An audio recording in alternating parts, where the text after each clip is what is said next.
We have to fight for our children.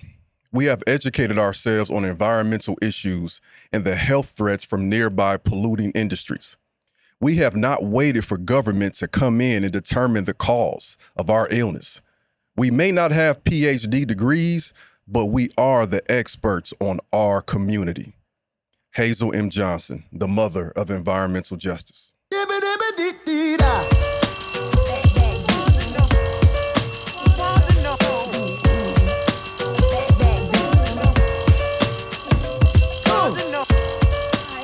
Hey, what's up, y'all? Welcome back to another episode of the Crim's Class Podcast.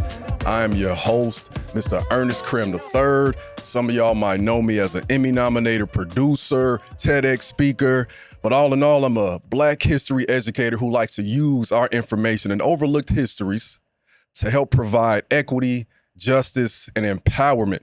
And you already know how we do. Before we move forward, I gotta give you the objective because we have a special episode. So here it is, y'all. By the end of this podcast, listeners will gain a deeper understanding of how environmental injustice, including but not limited to air pollution, impacts us all, regardless of race, religion, gender, or class. We're also going to figure out why we should care and what we can do today to fight back. This lesson will be taught by a former student of mine turned civic leader and environmental justice advocate. She's a graduate of Lewis University and is representing Warehouse Workers for Justice, Joliet Residents for Responsible Growth, and of course, she's representing herself. Today's guest teacher is none other than Griselda Chavez. Round of applause, y'all. Round of applause. Yeah. And this episode will be co-taught and co-hosted by my brother, my colleague, my partner in success, Mr. Marcus Cage. Salute. Mr. Cage is a training and development specialist and co-founder of the youth development program Potential, which teaches kids to think before they do. The brother has over 18 years of experience working with over 10,000 K through 12 students and training at Job Corps Center, which was ranked number 3 out of 125 centers nationwide. All in all, my brother, Mr. Cage, is an educator who teaches from lived experience. Welcome, y'all. Thanks for having us. Yeah. Thank you much, brother. So we got a lot to talk about, but first I got to check in with y'all because I don't like to get into all of that until we understand where we're coming from mentally and all of that, right? So let's do a quick check-in. We can start with you, Mr. Cage. How are you feeling on a scale from 1 to 10? And if you want to explain, tell us why. On a scale of 1 to 10, I am a 7. A little bit groggy, a little bit sleepy, but I'll make it through with clarity. Definitely. Yes, indeed. And Miss Chavez, how about you? I'm feeling a 9 out of 10 because more daylight, warmer weather will definitely mean more time to gather with family and friends, reconnect with people I haven't, had the time to. And yeah, really looking forward to spending more time outside. So leaving it a 9 out of 10 with room to grow. So awesome. I love that. I'm going to say 8.9 just to kind of be different. Like a Keith Lee rating. Yeah, I'm gonna do an 8.9 because I'm good, but I'm also kind of like in this space where I got a few more things to do, and I plan on taking some time, which is like rare for me. I'm gonna take some time, just to relax this summer. And I need to definitely do that more. So before we move forward, y'all, we did our check-in. Something I do in my class, we got to do a deep breath together so we can inhale and exhale all of that nonsense, whether we had a 9 or a 2, and we can start fresh. So on the count of 3, we're going to breathe in, we're going to breathe out. 1, 2, and 3.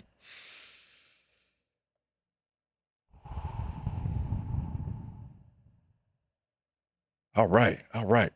What's interesting about us doing that deep breath today is we are actually going to talk a little bit too about, of course, environmental justice, but also an event that you all are leading, that we're collaborating on, called A Breath of Fresh Air. That's going to be July 8th in Joliet. And what's the exact location? It'll be at the Hartman Recreation Center on Collins Street.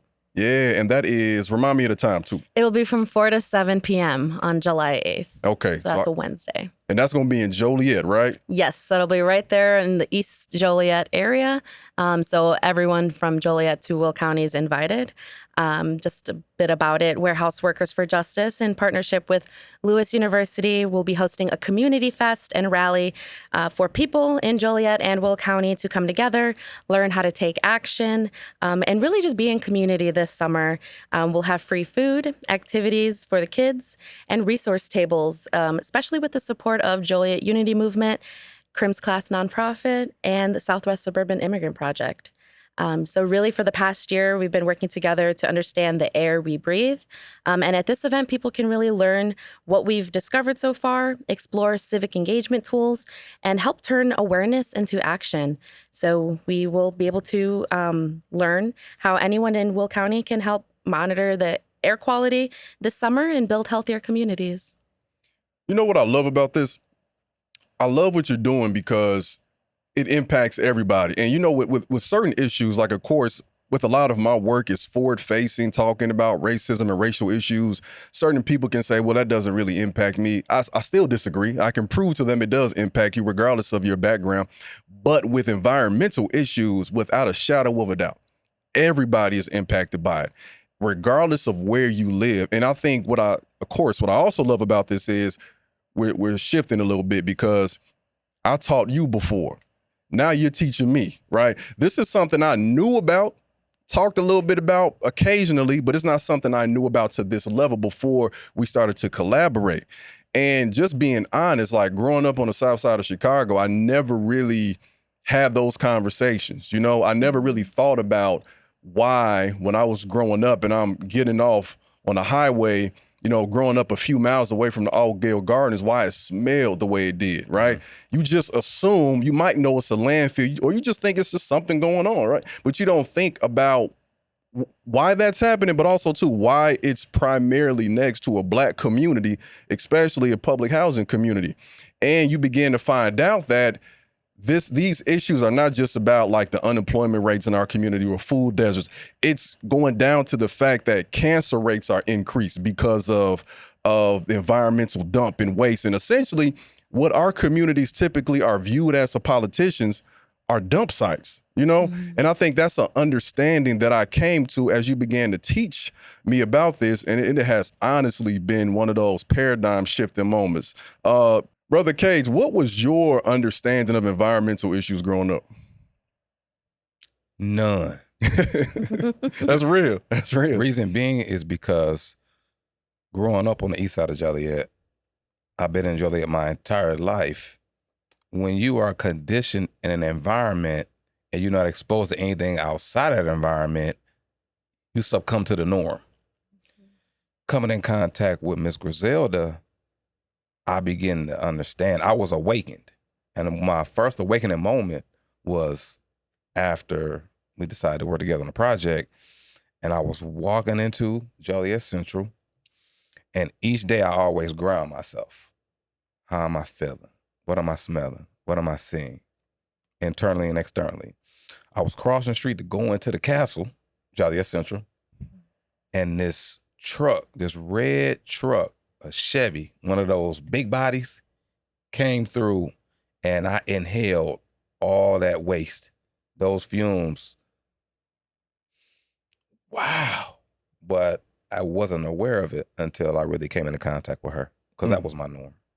And it's something about it too, man, that's very, it's something that's eerie about it because it's something you can't see, right? The air we breathe. But the fact that it can impact us on such a level, I think is what connects with me too, right? Because this is something that is you. The idea in America is if we don't want something, we build a wall, we put up a wall, right? We try to separate ourselves by saying like, we're American, we're this. So we might say this is our state, this is this, right? You can't put up something to block the harm that the environment can cause to you based on how you've been treating it, essentially. Right. Mm-hmm. So now I want to pivot to you, Ms. Chavez. Mm-hmm. So I want to learn more about like, how did you become aware of these issues? And what was that moment where you said, I have to take up this fight? And because a lot of people will say, yeah, I care about this. This is cool. but I'm just gonna maybe passively post about it. Maybe I'll read a few books about it, but you out in these streets doing the work. So what was your awakening like? Absolutely. I definitely remember, if I can go back just a bit, how important and how much social constructs were emphasized starting during my time in high school, where I met you both, right? And the lessons I learned always showed me why context matters. In this case, like we mentioned, where you live dictates your health and it can dictate your safety. The lessons I learned always showed me why context matters. And in this case, what matters is where you live. It dictates your health and it dictates your safety. So when it came to deciding what to do with a political science background, it really made sense for me to learn what is happening in my community, so I could raise the voices and concerns people had, but while also empowering them through resources or actionable steps toward a solution, rather than, listening to the concern, but then what comes as a result. So from there, I knew organizing was a great first step in learning how to build support for something and really bring people together to make, something better in their community. For something like environmental justice organizing, I was lucky to have met a member of Warehouse Workers for Justice during a gap year. I was substitute teaching at Joliet Central, and, even during those experiences or while I was learning the basics of organizing, I always recalled what were those experiences studying and working in Joliet. And then I began to see how, the many ways that environmental justice intersects with human rights and then labor rights and systemic racism.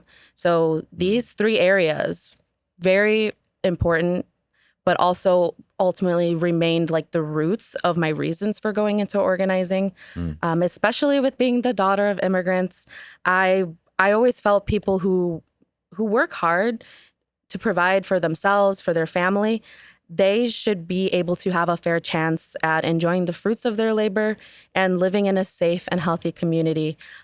So just because of that simple belief, I knew that the connection between environmental justice and human rights, it was very much becoming like my motivation to keep going out to the community, meeting the people where they are, to be able to listen to them and have them share their ideas. But yeah, that's kind of where this connection between environmental justice and human rights comes together, because a safe, clean, healthy, and sustainable environment, it's pretty much essential for anybody to be able to enjoy their life to the fullest. Everyone has the right to life, health, food, and water, and that's clean water, right? Food that's healthy and air that's breathable. So this idea of environmental justice just really ensures that these rights are protected equally for everyone, regardless of their race, income, their origin. And overall, this allows me to address the disproportionate pollution burdens placed on marginalized communities. So like Mr. Cage mentioned, right, it may not be something that people are aware of in the forefront, but it is something that people, environmental impacts that is, are something that people will deal with throughout their life, whether that comes up, whether it's at work, going to school, taking your kids to and from the park, right? People deserve to enjoy those spaces without extreme odors or extreme cases of air pollution. Wow. Yeah, no, that was great. That was great. Can we give a round of applause for all of that right there? That was awesome. That was awesome. You made me think of a lot of things. One was just even recently when I was playing at the park with my kids. I think I may have shared this with you, Cage, and it was, I don't know, they was burning something. That's a whole nother thing too. Like, 'cause I grew up, it was primarily the pollution aspect, living near a landfill or whatever. And now where I live, I come across a lot of like, you burning something, right? And it's just, it's to the point where you near a park, and it's, for me, I needed to walk around covering up my nose. It was that bad. So what does that do for the kids, right? Yeah. So like, again, these are, and when you smell it, the reason why it's so nefarious is, where do you go to stop it? If we have an issue and we say, look, man, we need to put a, new stop sign right here, or we need to, get some more jobs, we can point to exactly where that needs to happen. Wow. With many of these environmental issues, like I said before, it can overlap with other communities. And it could come from a place where you don't even actually realize that that's the root cause of it, right? Something I got from what you said, though, besides that, was one, you weren't intending on joining this movement, but you met somebody and you were receptive to it. And I think for people out there, I think it's important, especially as organizers, like we have to meet people where they are. You didn't intentionally go to an event. You met somebody and they told you about it. You were already in that lane as a political science graduate, right? Exactly. So I think that's important because we are in a space now when people will ask me like, what should we do about this or that? My response is always, are you in the organization? The best way to get organized is to join an organization or create it. It's really that simple. None of what we need to get done can get done without community, without people coming together. Something else you said before I go over to Brother Cage is you said where you live determines your health and your life expectancy. Now that's whew. Explain this to us like we are students in your class, like we fifth graders. What do you mean by that statement? For sure. So when we think of the historical, redlining that has that has happened in our communities, we know that created, segregation in our communities that meant certain people and demographics are concentrated in certain areas. So when it comes to environmental justice, it has been noticed that mostly Hispanic, Latino, Black, Indigenous, Asian, and low-income communities are more likely to live in an environmental justice community. So when we say where you live dictates your health, it's because those particular groups have different access to resources. They have different access to healthcare. They have different access to the means to be able to speak up about a safety concern in their community, right? Where someone lives will dictate their health because sometimes those areas are either, for one example, they may have less access to grocery stores with healthy food and fresh produce that allows them to make nutritious meals. So sometimes their option is to pick up, takeout or to just go to the local store to get frozen foods. But, food deserts are one example. Another being access to healthcare and also where people work, right? Many people in Black and Brown communities in Will County find themselves at a warehouse job or some type of manufacturing job or working in industrial areas where they are almost facing a double exposure to this air pollution because they are either around heavy duty vehicles and semi trucks going to and from work. And then where they live may also be situated near large concentrations of warehouse development. So from that warehouse development, we'll get increased levels of truck traffic. And from there, that means increased levels of contaminants like particulate matter and I'll get into more of the details in a bit, but that's just one example of some of the emissions that are, a result of diesel trucks. And this all then adds to the already underlying health conditions that many communities of color will experience, whether that's asthma, respiratory illness, or even childhood cases of asthma and COPD.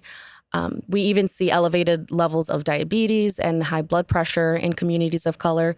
So all of these factors will combine then with the access that people have to be able to alleviate some of those health concerns. You said some stuff like we're going to have to get into particulate matter, okay? We're going to have to bring particulate matter. Y'all about to expand your vocabulary this episode because we're going to have to learn what particulate matter is. Something else you said, too, that I thought was profound was you talked about, like, the asthma and respiratory issues. And growing up how I grew up, a lot of us just kind of thought that was just the way it was, right? You get older, you learn from people, and you find out that a lot of that is because of where we live or where we were forced to live. So when we talk about redlining, these are the ramifications of something that happened almost 100 years ago during the Great Depression. The government is handing out loans to families, but and 98% go to white families. Black and brown families aren't getting that same access, and all of this compounds on that. That's what's wild. Like, so it's not just you aren't able to get the home you want. It's not just that it's public housing primarily where you live. It's everything that comes as a result, the unintended, or I would really say the intended consequence of it. That is bizarre. And for me, how I'm feeling, environmental justice to me encompasses all of that, right? To me, in my mind, for those who are trying to make sense of this, it's like, yo, we have a space in our home, right, or outside where we got to put our trash. You know, and from a societal perspective, it seems like our government say the place where we have to put our trash is where they should be because that's how we view them. That is, and when you frame it from that perspective, think about where you put your trash in your home and think about what you want near that, right? Especially like if you got the driveway, it might be on the outskirts somewhere outside. You're going to make sure it's far away from home because you know what that might attract and what could come from that. So what does that mean for how society views us? That's why we got to have fighters like this. Something you said too that's important, of course, as you mentioned the youth. You talked about the asthma, you said particulate? Particulate matter. Particulate matter. Or PM 2.5. We going deep today. One of the contaminants of, diesel exhaust. Yeah. Okay. Oh, yeah, we going. Say it like this, particulate matter. Particulate matter. Matter. And I know, Cage, you wanted to talk a little bit about this from a youth perspective too. Mm-hmm. One of the statements that I have based on our class, our teacher, and this is a statement where we have to let it soak in. Where you live dictates your health. Where you live dictates your health. We got to let that sink in for a moment and ask ourselves, what does that really mean? And from me to you, my experience transcended because I used to work in a warehouse. And I don't think you know this, Crim. Worked in a warehouse for some years. So I was exposed to these different contaminants and environmental spaces. And I was not aware until I tapped into education. So I want to give this to our teacher because she's letting us participate today. And then I want to say some things to her, and I got some questions. Education is directly connected to our ability to change the condition and appearance of our communities, create greater economic mobility, and relocate to healthier environments away from highways, warehouses, factories, industrial zones, waste sites, and high traffic areas where brown and black communities are disproportionately affected.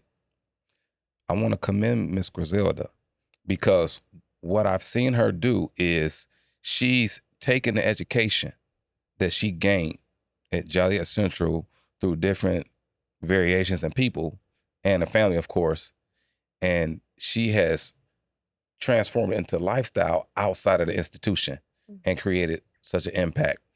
My question for you is, how did that come about? What interaction did you have with family or at Joliet Central with teachers such as Crim and others that really solidified your pathway and your passion for where you are now? That was a great question. So a lot of what I experienced growing up, especially with the rise of technology and being able to see what was going on in the world, even at a much, more rapid rate than we used to, I knew from a very young age that there was definitely some gaps in our systems. There were definitely problems, right? There were structural problems in the systems that we have and the institutions that we have in this country. So when that became more conceptualized throughout high school and during my undergraduate studies, I realized like it would have to take starting somewhere. And to me, it felt like I can start at a local level, whether the mission was always going to be the same, right? Somebody or someone like that resembles like a family member or someone that resembles the people that we know and when they are going through a complex situation in a complex system that we have set up, whether that's the legal system, immigration system, or even the healthcare system. I was noticing that there's groups, again, affected and impacted more than others. And I wanted to be able to find a way to uplift the voices of those people and help people navigate through those complex situations. Again, that could have gone through so many different routes, right? But I chose organizing because I felt I needed to be out and about. I needed to be in the community, talking to people and hearing from them so that I can actually speak on their behalf.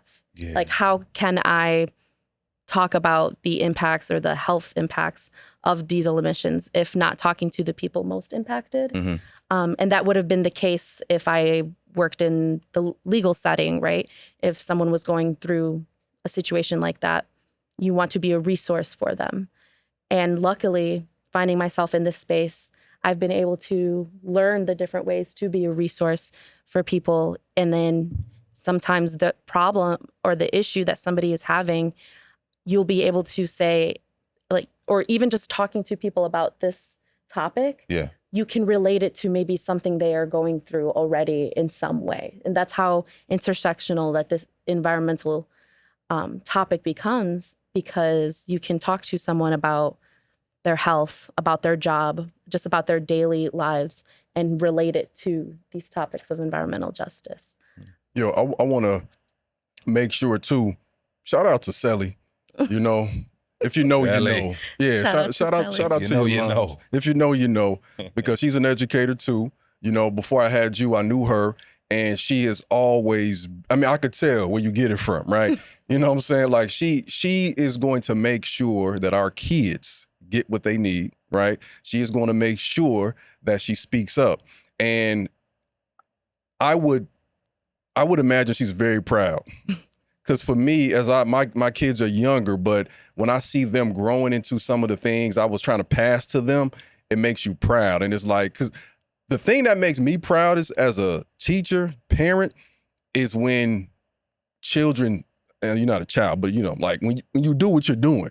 Because, like, it's cool to, you know, get the degree and get the job and all that, but it's like, what are you doing for people? What are you doing for community? To me, the best education is when it becomes practical and you give back in some form or fashion, especially where you're from, especially for your people, especially just in general for all of humanity. Yes, you know?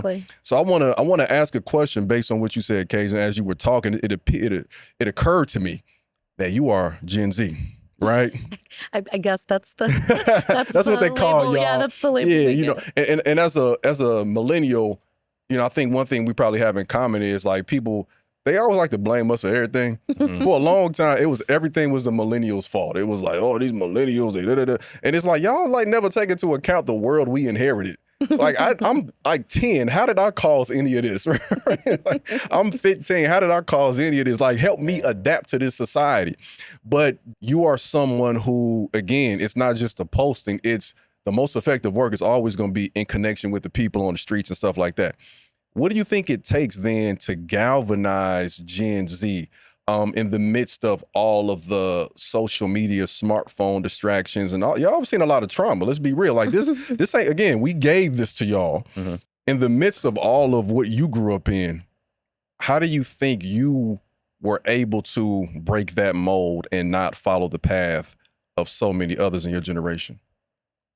A lot of the motivation could have came from, honestly, my upbringing as the eldest daughter. If anybody can relate to being the eldest daughter, it maybe just became one of those things of, like, if someone isn't going to do this or isn't going to speak up, then who will?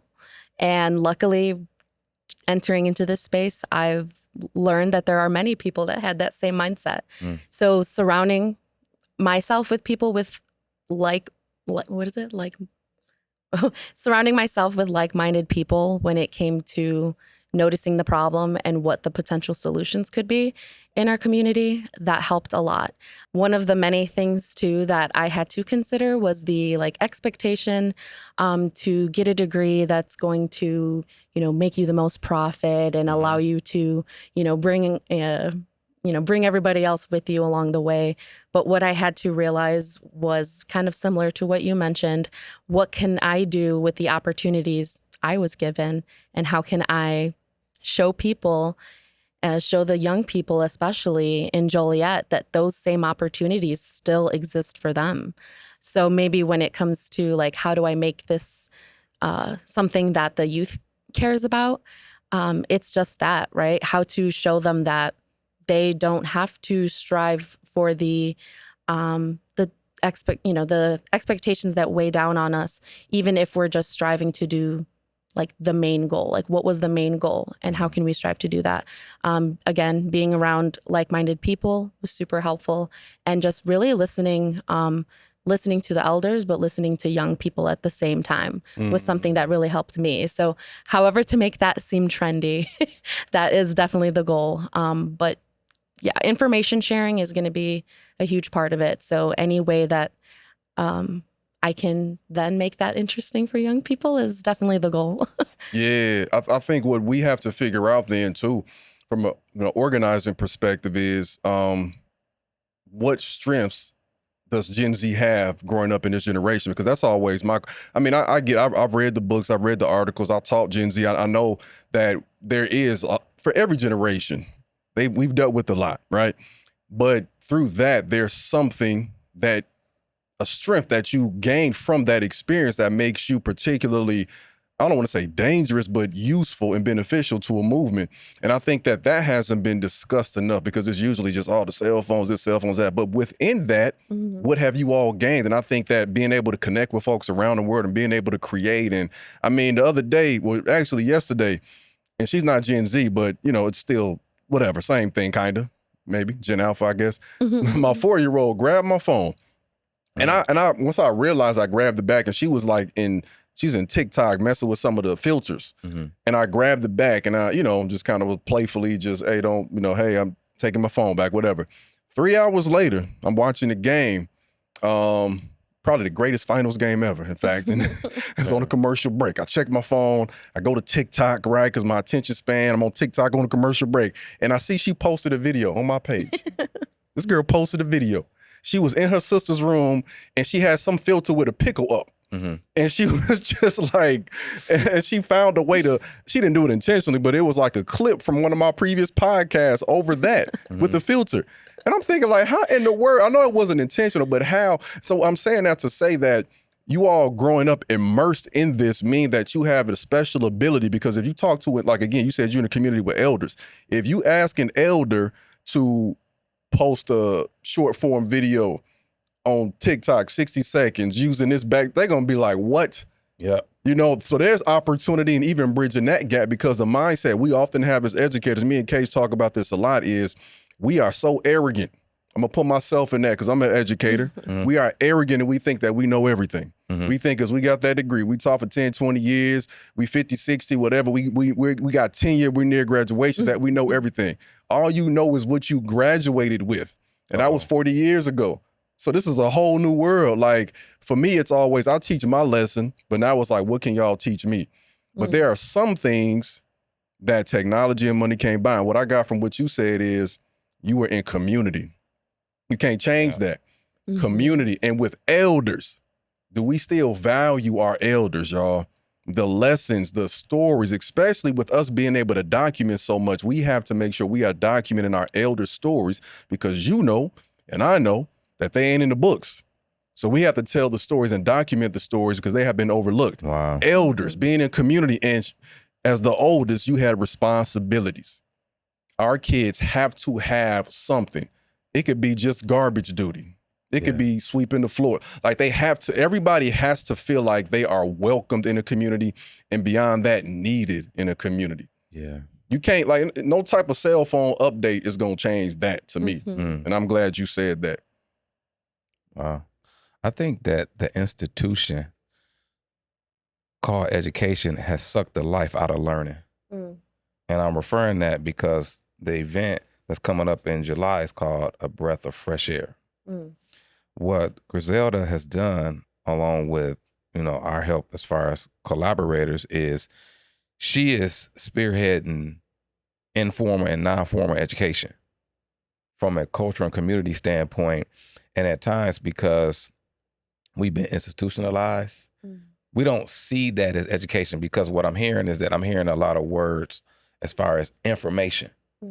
And information received and applied equates to transformation, not only as an individual, but as a community.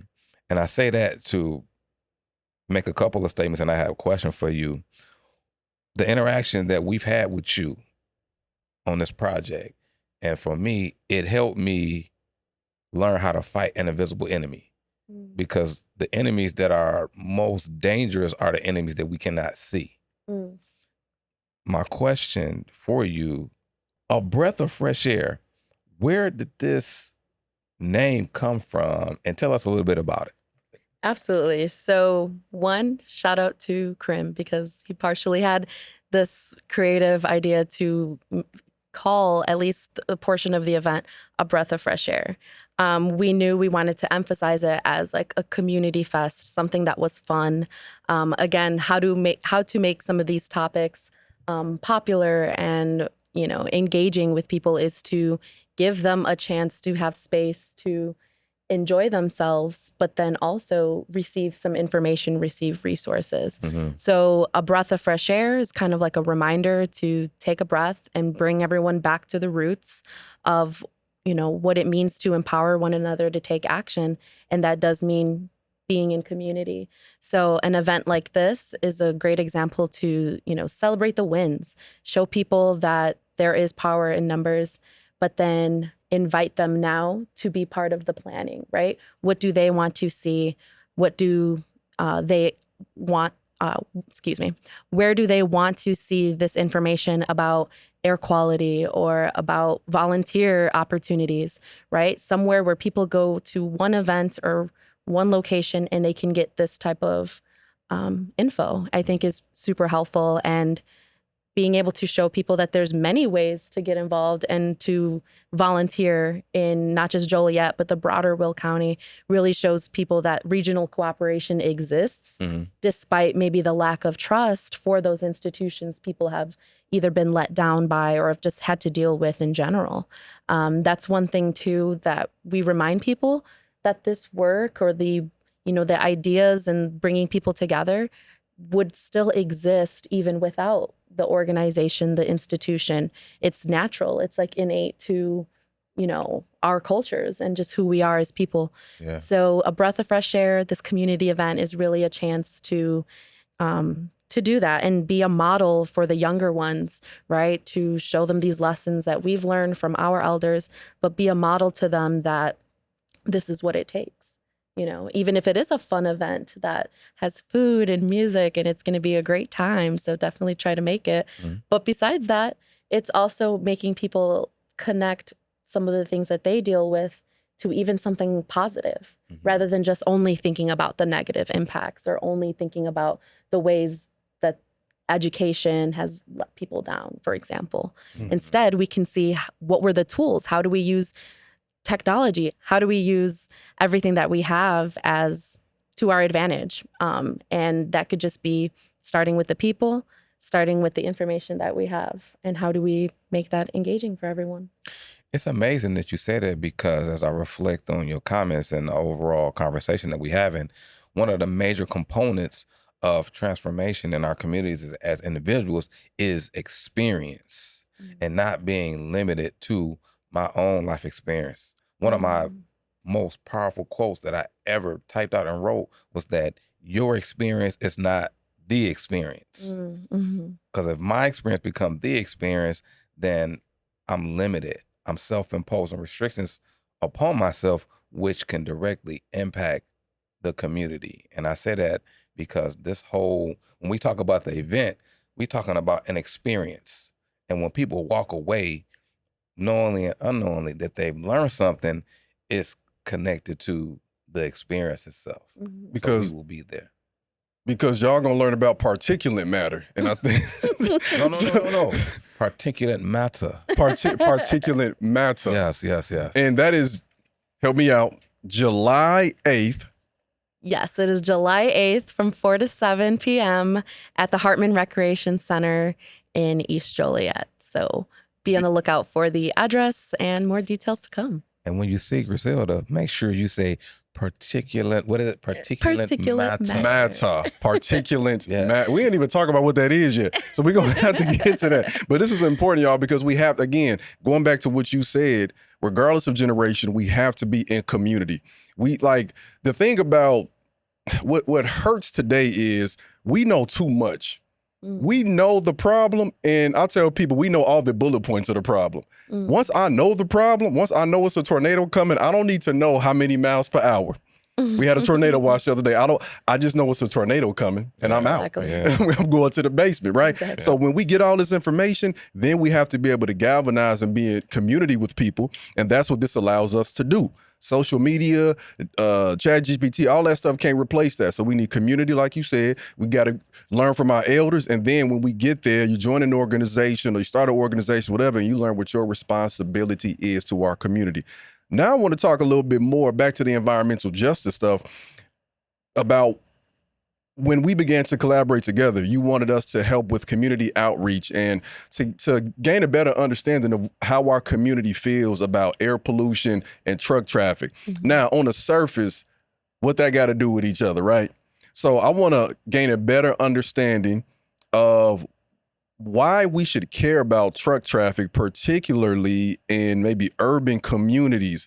Because in Joliet, for those who are listening across the country, across the world, like, if you are downtown Joliet, like, you gonna see about 20 of them trucks Absolutely. come in 20 seconds as you're walking down the street. You could be mid-conversation. It's gonna disrupt the whole flow.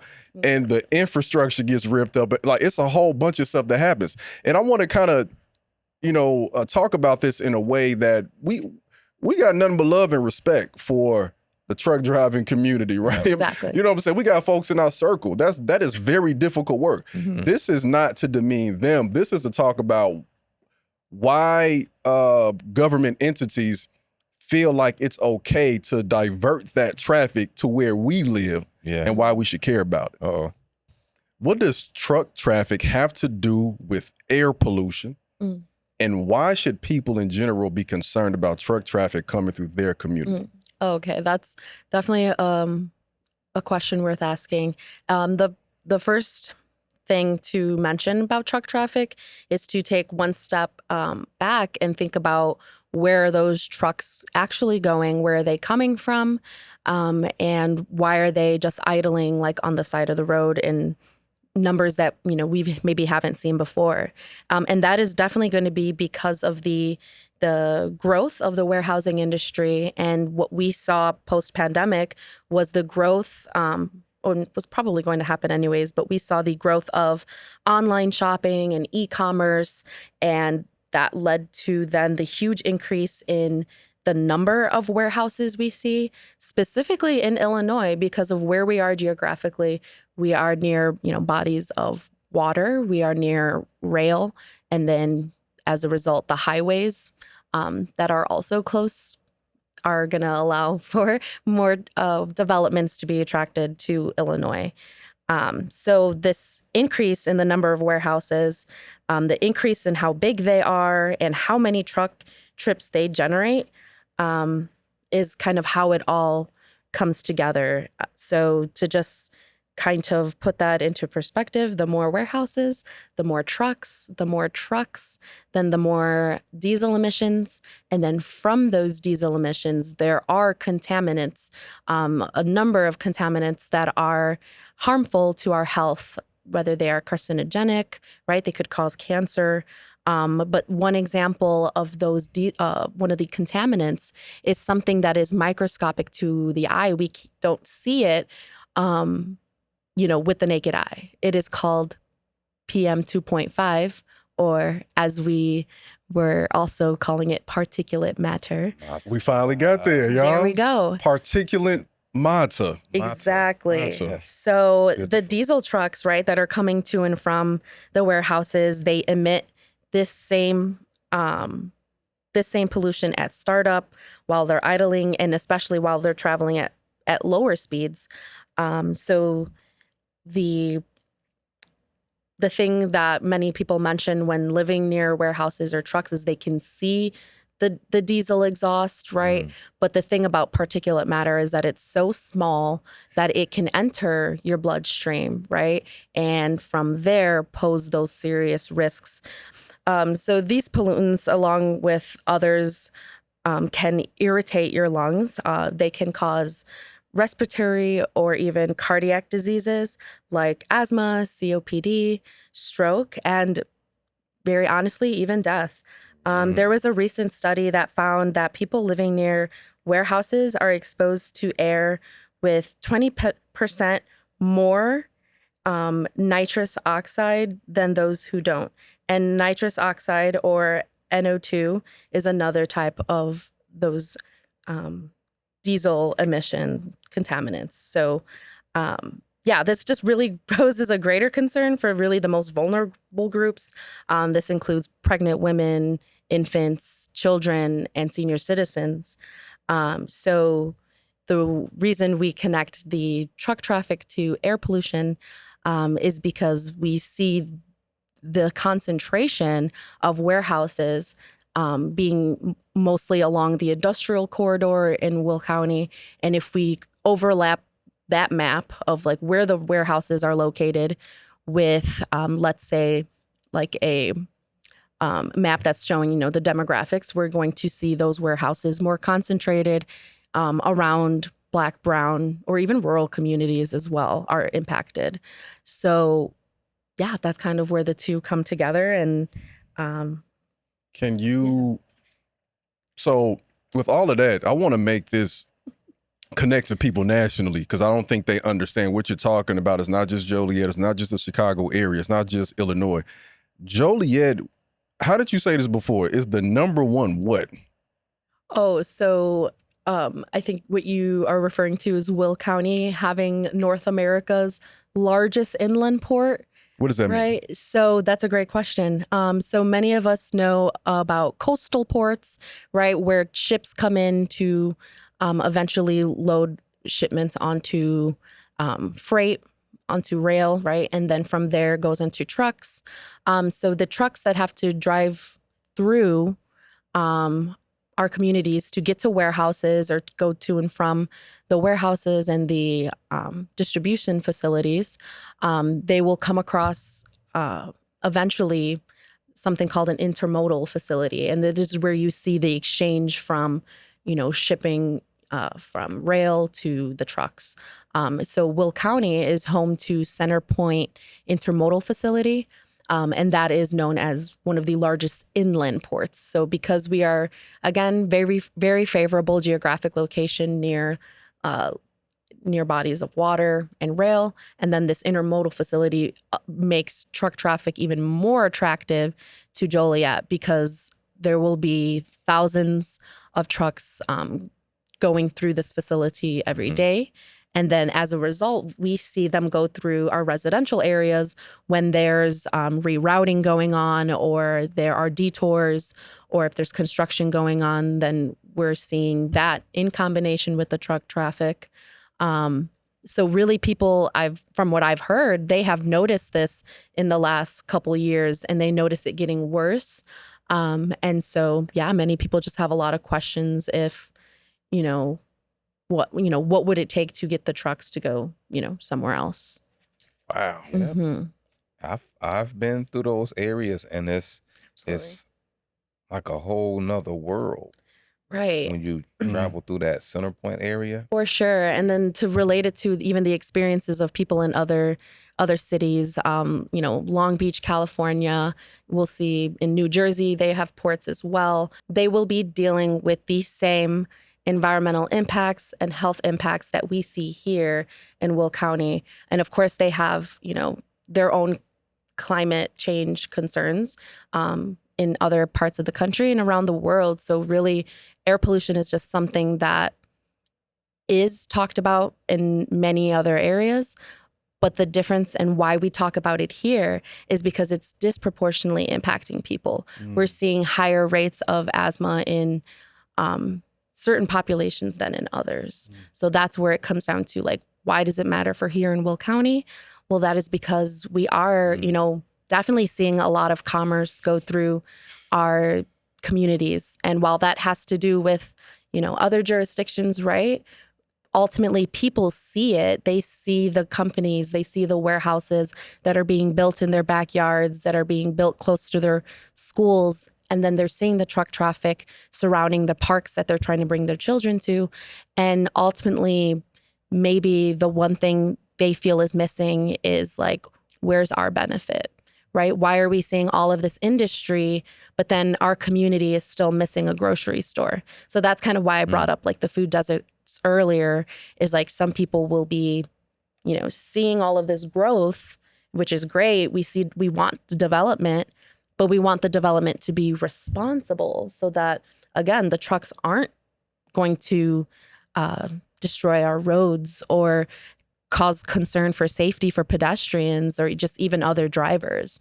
So those are just a few of the This is going to cause me to go on another tangent about capitalism, man. Because when we think about like the root of this, it is prioritizing profit over people.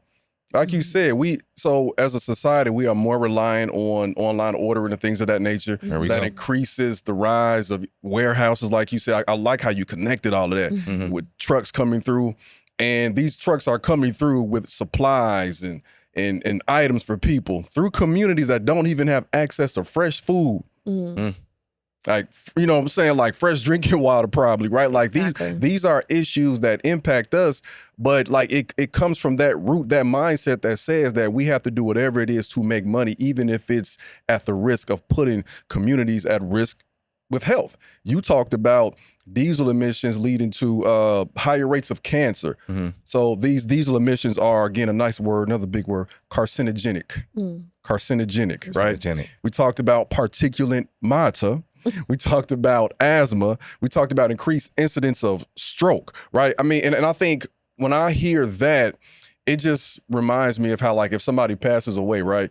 And they might say, it could be a young person, 40, 56, and they say cancer. You'd be like, dang, that person, they didn't smoke or they didn't do this. Like, so in our minds, we always want to like figure out the cause, because as human beings, we try to figure out how we can avoid it.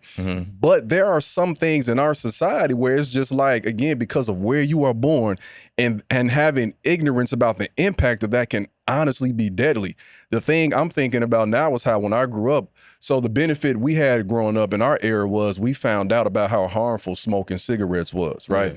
My mom came from a generation where that was promoted everywhere. You know what I'm saying? The movies, TV, magazines, and it was looked at as a cool thing. So as a child, my parents smoked in the house, but then I'm at school and they telling me what secondhand smoke could do. So I'm like, oh no, y'all ain't about to. So I would like nag and bother my parents, right? Because I understood that it could be deadly to you, but even more than that, it could be deadly to me, and I don't even smoke. Like that's what I'm getting from this, like the diesel emissions. Like, yeah, we ain't driving the truck. Yeah, we ain't directly just next to it inhaling it, but the fact that it keeps coming through every day, and after that fume emits, it's still a part of the environment, even though we can't see it. This is my question to the class. My question to the class is this: what is more important, your health or your finances? And the reason why I say that is because in Will County, one of the top employers deals in the industry of warehousing. And I'm putting it in context because if I position myself as a warehouse worker, I had to ask myself that question. In the immediacy of my economic condition, I may go and say, I need to get this money. I need some overtime. But long term, I risk my health and all that money that I earned. I have to pay forward to go to the doctor. And that is a question that we all in Will County, we have to really ask ourselves that question. What is more important, the health of a people or the financial wealth of a people? What you just told me right there, we talk about school to prison pipeline a lot. Now I'm thinking neighborhood to ER pipeline. All of these things work together. If I'm in the healthcare, quote unquote, industry, it's not that big of a deal to me. I'm gonna keep having customers. But at the same time, the unfortunate part of it is you collateral damage too. Because you are, again, the environment is not segregated. I posted something about this before, like, yo, how long before they start selling us fresh air? How long before? And I Googled it, and there exist companies that are selling mountain air already. And the way we live in America now, it's kind of funny, but it's not. Because I don't think people probably would have ever thought that bottled water would be a big thing, you know? And then we talk about, what is it with the, y'all help me out, what is it called? The BPA bottles and the plastic, right? And the microplastics. You know what I'm saying? Like, it's all of these different things, and that's an environmental issue too. Exactly. So now I want to draw another connection, because I want you to now teach us, you taught us how air pollution, truck traffic is connected. Kay's connected that to the warehouses and the healthcare industry. But y'all are also speaking out against data centers. That's a big thing around the country, right? It seems like and these are popping up, not just in Black and brown communities. That's why we say everybody should care about all these isms. Because if it don't impact you directly in that moment, it will overflow and come to your front door. So Joliet, their city council, recently approved a nearly 800-acre data center, right? And this was against the wishes of hundreds of commentators of all backgrounds who came to the city council meeting, spoke out against it. I would imagine many of those are folks who are voting in these local elections too, but the city council, with the exception of one council member, decided to vote for it, right? So again, you were somebody who were there. I want you to explain this to us again, like we're fifth graders, right? You got some kids in the class. You got some kids listening to this right now. They don't know why this is a bad thing, because they want to be able to use all the AI stuff that we have, right? For sure. So why should they care about data centers, and why should they be concerned about the rapid expansion of them? Absolutely. That is a great question. And to kind of tie it to a point that Mr. Cage also mentioned, to really emphasize like why people should care, when so many people right now are either seeing and waking up to all the different, horrific things happening in our world today, or they also wake up and they know they got one thing to do, and that's to go to work to be able to provide for themselves and their family. They are essentially in survival mode. They don't maybe have the time to think about things like air quality or warehousing, or even a data center, for example, because many people will say, well, haven't warehouses always existed? Haven't data centers always existed? But the difference is how we can now use this as a chance to talk to people, educate them on what a data center is, but what does it mean when they're coming to and are proposed in their communities at very large scales. So that's really the part that I want to emphasize about a data center and what it is. It's a building that will house IT infrastructure, including servers, storage, and like networking hardware to provide computing power to store data and run, essentially the digital world. So that's our emails, social media, video streaming, website softwares. The thing is, they will have certain physical requirements. This includes computer chips, the energy, right, that will be needed to power the computer chips, and even more energy to actually cool that same IT infrastructure. Some data centers will use water for cooling as well. And then ultimately, these data centers will need land. They will need land for the facility itself. So this poses, impacts on supply and demand. Like you mentioned, generative AI. Some people will have heard about it and have seen it, increasingly being used. But it's because of that creating a demand for even more computational power than ever before, than what we've seen. So this leads to the emergence of new massive data centers that are called hyperscalers or hyperscale data centers. To put this in the context of Illinois, they are actually one of the top 5 targeted states in the U.S. for data center development. So the amount of the data center applications received by utilities would more than double the amount of energy demand for Illinois. So we've seen an increase in planned data center developments for many reasons in Illinois. A lot of that is access to water. So because Illinois is so close to Lake Michigan, states like even Wisconsin and Michigan are also experiencing similar data center proposals. We see a lot of flat land in Illinois, which is very attractive for building, and again, putting some pride in our workforce. We do have educated workforce and a lot of industry workers that essentially are being pitched to, right, that they will be also trained to have jobs in data centers. And although this could change, a lot of favorable tax incentives are some of the reasons again. So really, this just comes down to developers think they can successfully build them here in Illinois, and they attract interest from stakeholders for primarily two reasons, and that first being the short-term construction jobs and the indirect economic benefits to local economies through that construction and the projected tax revenue. So really, we need to care about data centers because they are significant drivers of the energy affordability crisis. This is because the costs are being passed on to consumers, and the cost increases for higher overall energy and capacity needs. So yeah, we'll see a lot of costs related to grid infrastructure needs to be able to serve these new data centers. And just another reference to analysis by the Union of Concerned Scientists, certain customers paid $239 million in 2024 alone for transmission costs and the need, the transmission costs that were needed for data centers.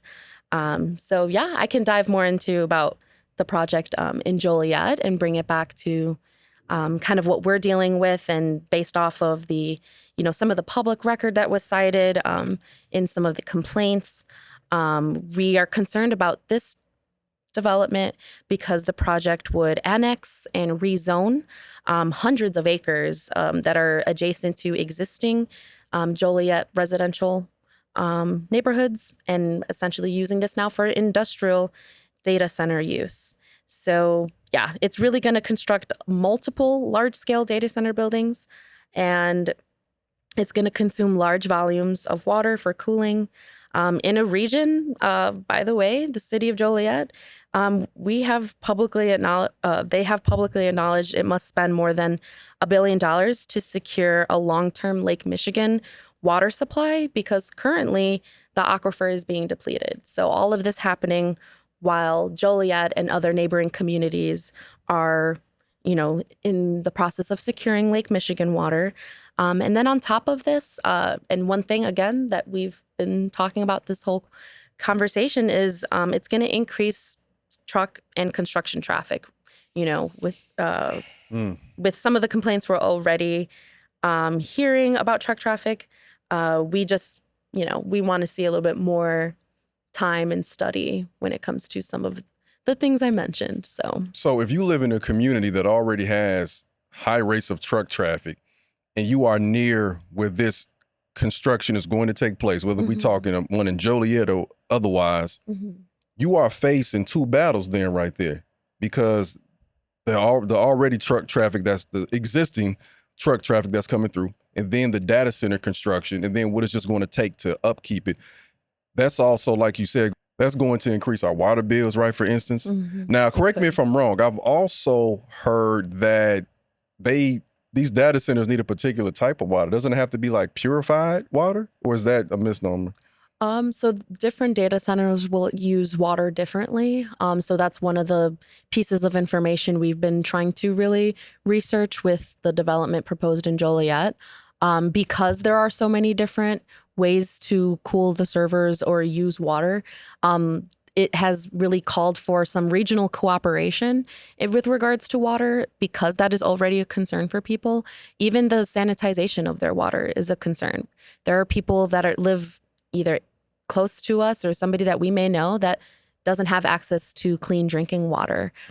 So when it comes to the data centers, that's one thing that communities really tend to speak up and out, for, is how will their water be impacted? It reminds me of what Tupac said before: we got money for war, but can't feed the poor. Like, so we got water for Right. data centers, but we got people on the side of the roads out here begging for food, begging for water. You know, we right next to Michigan, Flint, Michigan. I don't know if Flint has clean drinking water yet.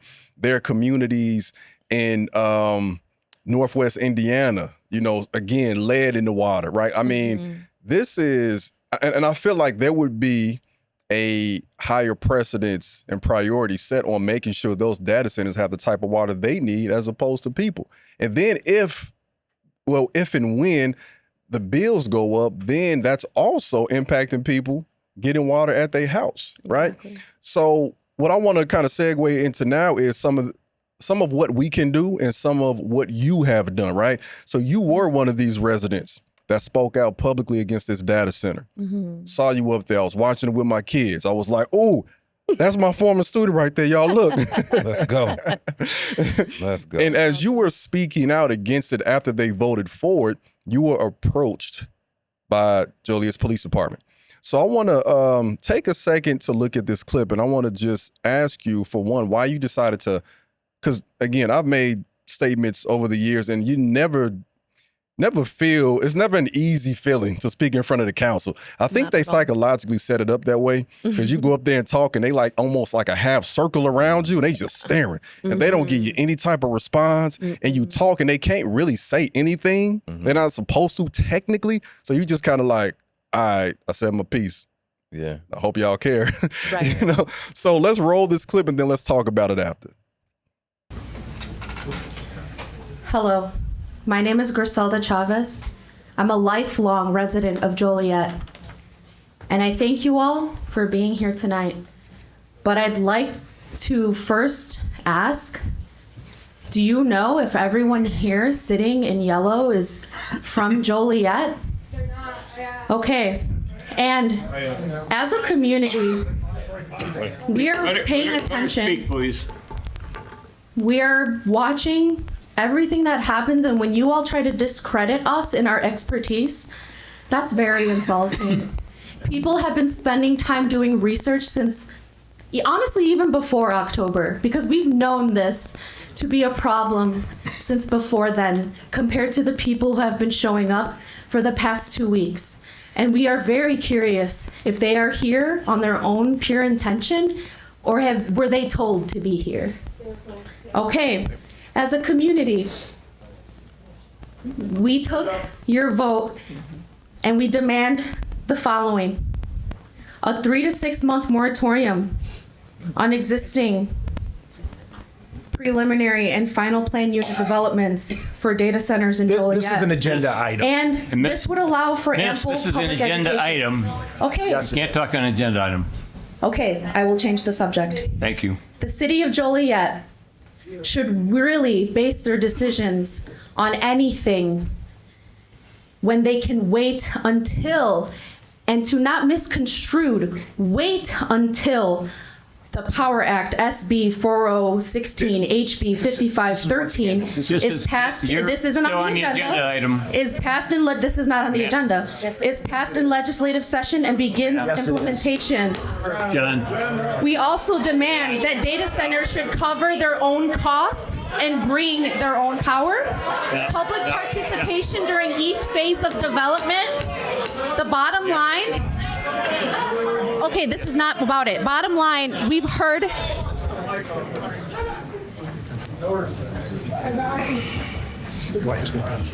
her speak. She lives here. Let her speak.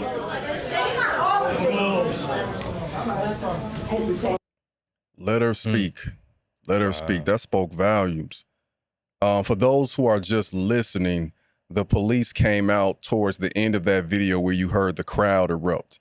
One thing I immediately felt as you were talking, and one of the council members said, "This, this is not an agenda, whatever he was saying." My first thought was, how you gonna tell me what I can say? I know what you said, like, don't talk about this, we just voted for it.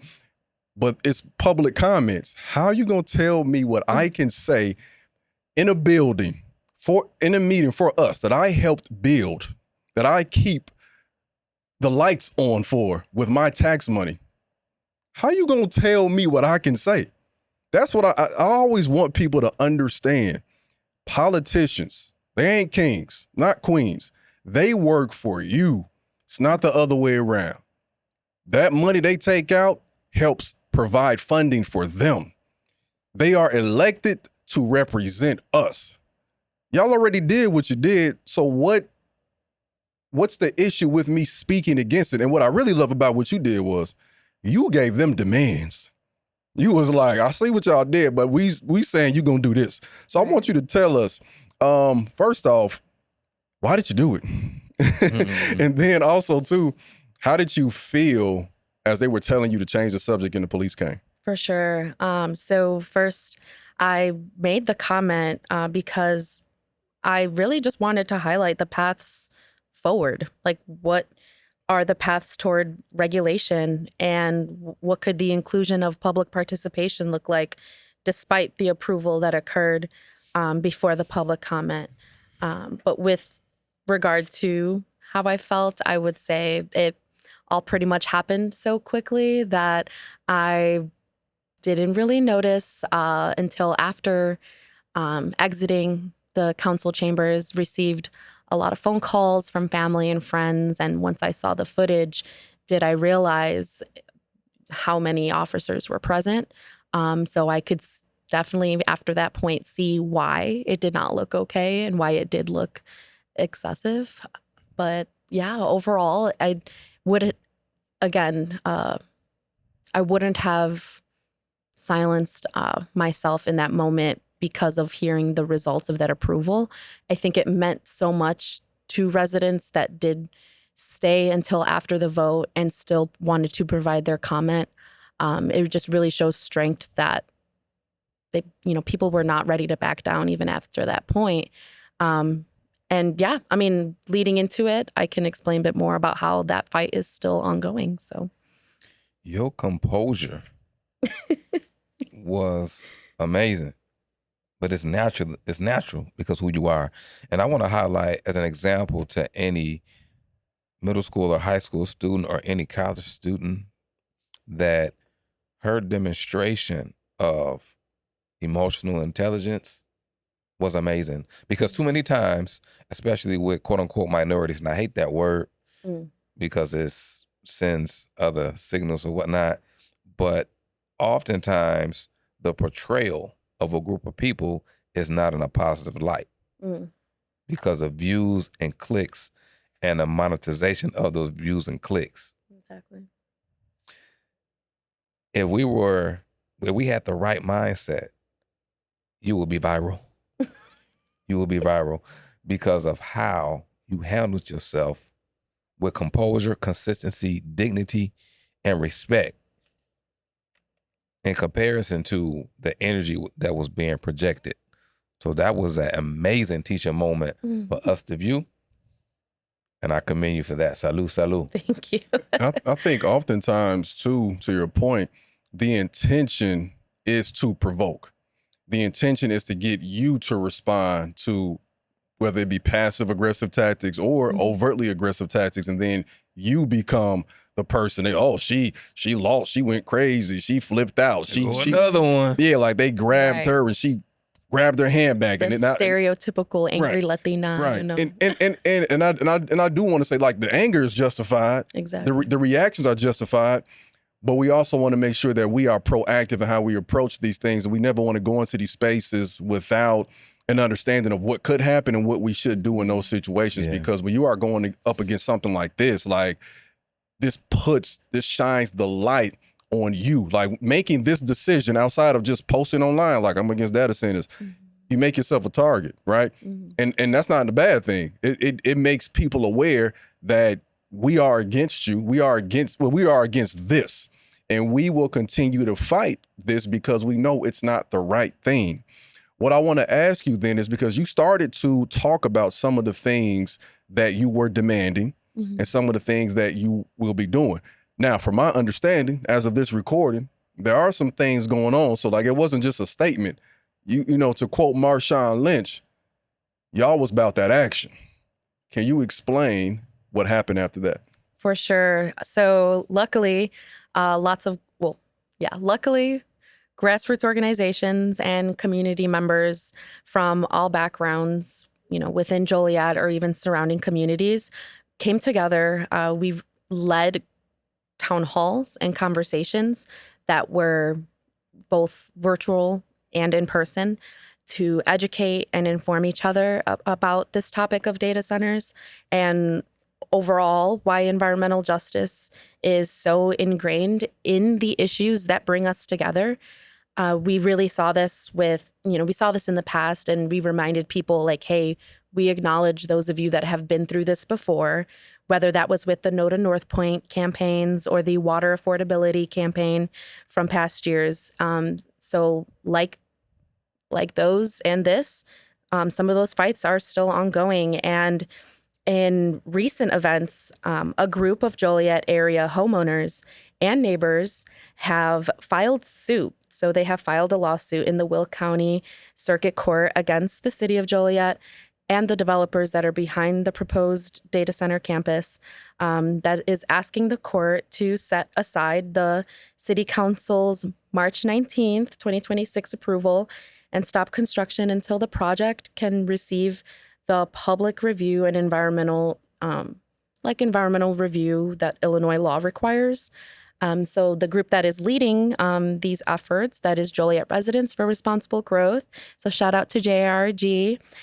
They are a citizens organization that is formed by, again, Joliet homeowners, families, and neighbors that are concerned mostly about the pace and the process by which large-scale industrial development is being approved in and around the city. So JRG, we support economic growth for sure, but we want that to bring good jobs. We want that to bring a strong tax base to Joliet. And we want any of this type of growth to follow the law, respect our existing neighborhoods, and very most importantly, protect the water, our air, our roads that our Joliet residents and those that are invited to our communities, we depend on every day. So I want to make sure people understand, right? Yeah. The issue was residents were against this data center, right? This is something that's impacting so many communities across the country. You all organized, you got together I think that's important too to understand. That's one of the reasons I recommend going to city council meetings about these issues, because you're going to meet so many people who feel the same way you do. Mm-hmm. And what we did not say was one of these meetings against the data center, correct me if I'm wrong, but it was like 7 hours. Yeah. Right? Like it ended at I think 1:00 in the morning. It actually, because of state statute, it actually had to end at midnight and it began again on a different day. So because so many people spoke out, Griselda and various other folks were present, that gives you a base of people right there to organize with directly. Y'all exchange information, exchange cards, whatever. Yep. Let's get together. All it takes is 2. You can't do it by yourself, right? And then from that, I want to know, how did you all know that the next step was to go the circuit route to file this lawsuit?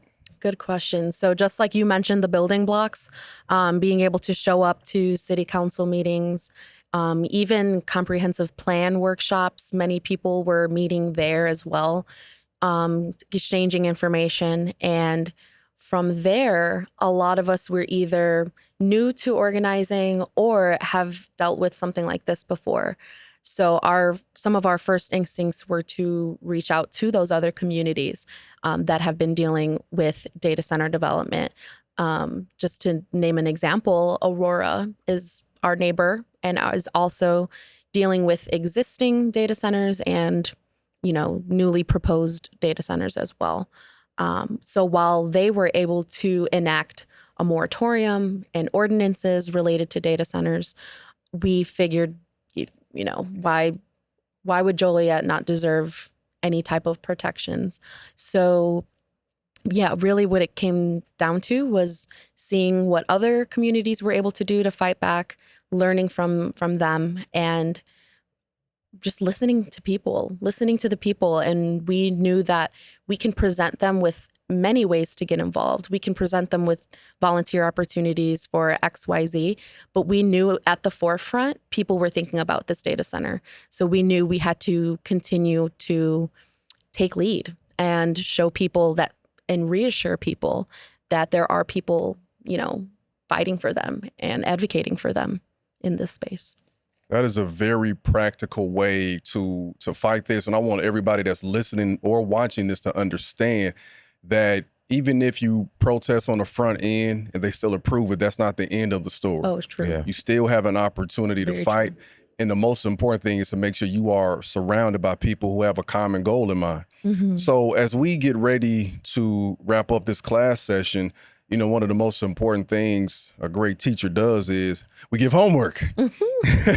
But I like to rephrase it. You know, I call it life work because I'm not giving out work just to put in the grade book. This is work that you should be doing. This is work that is going to improve the quality of your life if you do it. Mm-hmm. So I want to give you all some time to give some life work to the class and the community watching or listening, that maybe like an action item that we should take after listening this to ensure that we are active, whether it be environmental justice or anything else that we feel passionate about. Mr. Case, what are your thoughts? Education, representation, and mobilization. I like That it. was good. My life work and a challenge to the audience is to stretch outside your comfort zone, because too many times we associate what we do as a profession, whether it be athletically or in a professional setting, with our ethnicity. So the challenge is to get outside your comfort zone and dib and dabble in different vocational careers and pathways that's outside of the norm. Because what I heard was, and when we saw the video, I saw a lack of representation, not only from an ethnicity standpoint, but a heart and value standpoint. We can't mobilize if we don't have the representation. My life work is step outside your comfort zone, begin to research and actually get involved in occupations, vocations, community events, organizational events, and agendas that you may not understand, but it'll enhance and help you grow on a personal and professional level. Profound. I love that. Ms. Chavez, how about you? For sure. So I have a few maybe assignments, but really it comes down to being the same lesson. So if you heard what Joliet Residents for Responsible Growth is up to, and you are interested in learning more about what this group does, they will also, along with other organizations based in Will County, will be at the July 8th Community Fest to really remind people and remind residents that there is power when we come together, and when we come together to educate, to inform, and show each other how to take action, then it all starts to feel more possible to achieve the changes we want to see. Again, all while modeling what it means to be in community for the young ones.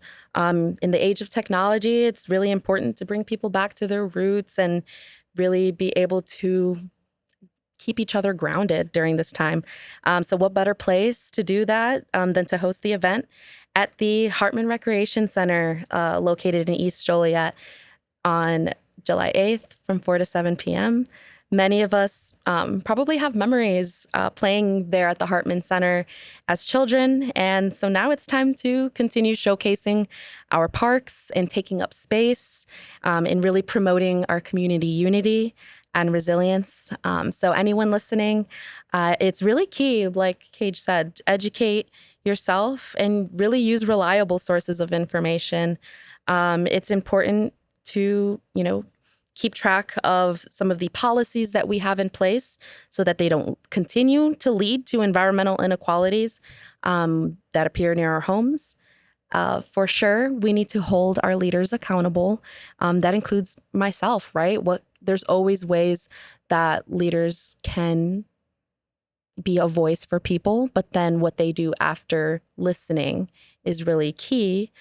So we need to track the decisions being made, invite people of all backgrounds to be part of those decision-making processes at the local level especially, and really demand that we have meaningful participation when large hyperscale developments are proposed in our communities.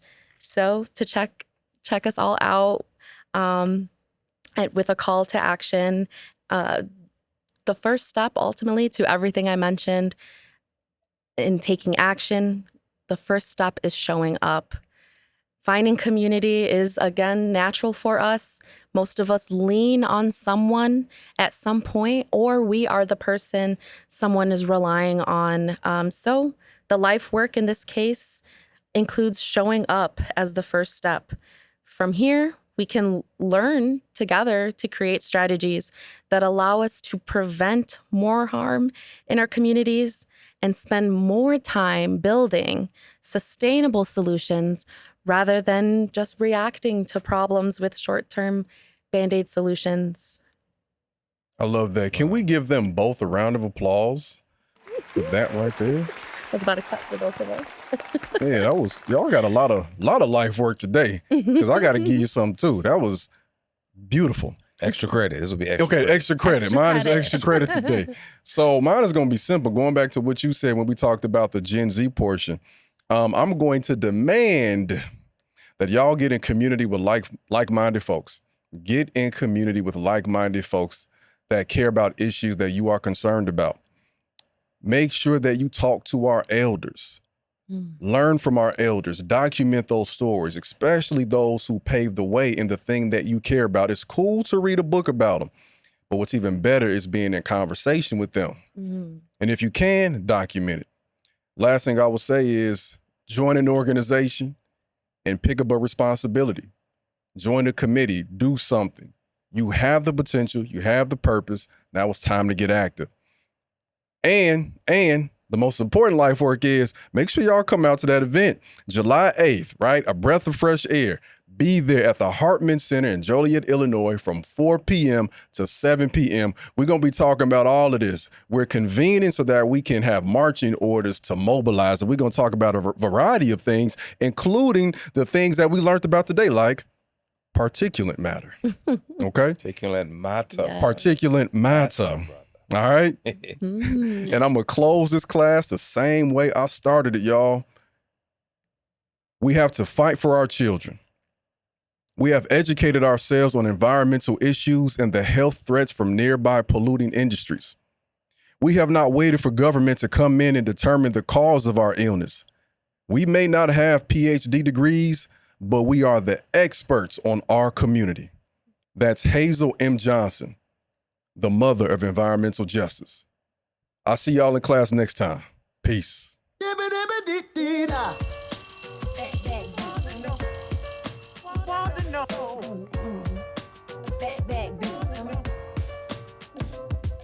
Back,